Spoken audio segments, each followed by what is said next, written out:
தடைப்படும் தான். தடுப்பூசி போட்டால் கண்டிப்பாக வந்து உடம்புல காய்ச்சல் வரதான் செய்யும். காய்ச்சல் வந்தால் பால் குறைய தான் செய்யும். இது ரொம்ப ஒரு தற்காலிகமான தான், ஒரு 2 நாள் 3 நாள் தான், திரும்ப பழையபடி வந்துடும். ஆனால் அதை விட்டுட்டிங்கன்னா என்ன ஆகும், நோய் வந்துச்சுன்னா 10 நாள் நமக்கு பால் இல்லாமல் போயிடும்.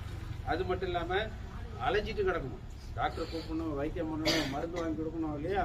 ஸோ கூடுதலான நமக்கு வந்து நஷ்டம் வரும். அதனால் வந்து தவறாமல் என்ன பண்ணுங்க, எந்த இடத்துல சொல்கிறாங்களோ தயவுசெய்து முடிஞ்ச அளவுக்கு எல்லாருமே சிரமம் பார்க்காம வந்து, அது உங்களுக்காக தான். அவங்க வந்து பார்ப்பாங்க, 2 மணி நேரம் 3 மணி நேரம் வேலை செய்கிறாங்களோ அவங்க வேலை முடிஞ்சிச்சு போயிடுவாங்க.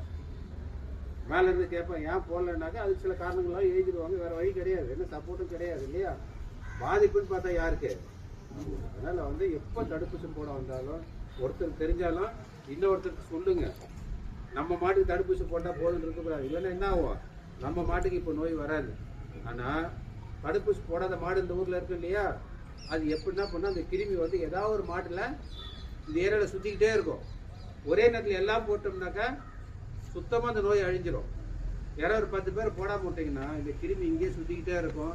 இப்போதைக்கு நம்ம மாட்டுக்கு வராமல் இருக்கும். அது நோய் எதிர்ப்பு சக்தி குறைஞ்சதுக்கப்புறம் என்ன பண்ணும், அந்த மாட்டுலேருந்து நம்ம மாட்டுக்கு திரும்ப வந்துடும்.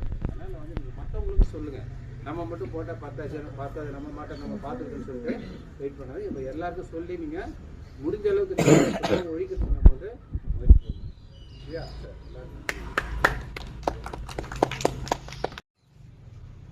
கால்சியம் மட்டும் இல்லை, இது எல்லா தாது உப்புகளுமே இருக்கும். இது கொடுக்கறதுனால என்ன நன்மை,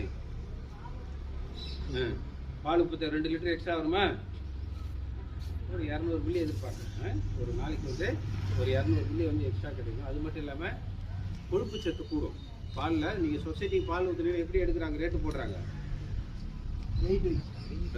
கொழுப்பு சத்து இந்த இதெல்லாம் வச்சு எடுக்கிறாங்க இல்லையா. ஸோ அந்த ரீடிங் வந்து உங்களுக்கு கூடுதலாக வரும். அதனால் வந்து கொஞ்சம் ரேட்டு கொஞ்சம் கூடி வரும். ஒரு நாளைக்கு ஒரு 200 மில்லி வரைக்கும் உங்களுக்கு பால் கூடுதலாக இருக்கும். அது மட்டும் இல்லாமல் நமக்கு செனை பிடிக்கிற பிரச்சனை இருக்கு இல்லையா, அந்த பிரச்சனைலாம் கொஞ்சம் குறையும். சரியான நேரத்துக்கு பருவத்துக்கு வரும். இது கொடுக்குறாங்களா உங்களுக்கு, எப்போதும் ஃப்ரீயாக கொடுக்க மாட்டாங்க. ஏதாவது ஒரு சில நேரத்தில் வந்து கவர்மெண்ட்டில் கொடுப்பாங்க, அந்த நேரத்தில் தான் கொடுப்பாங்க.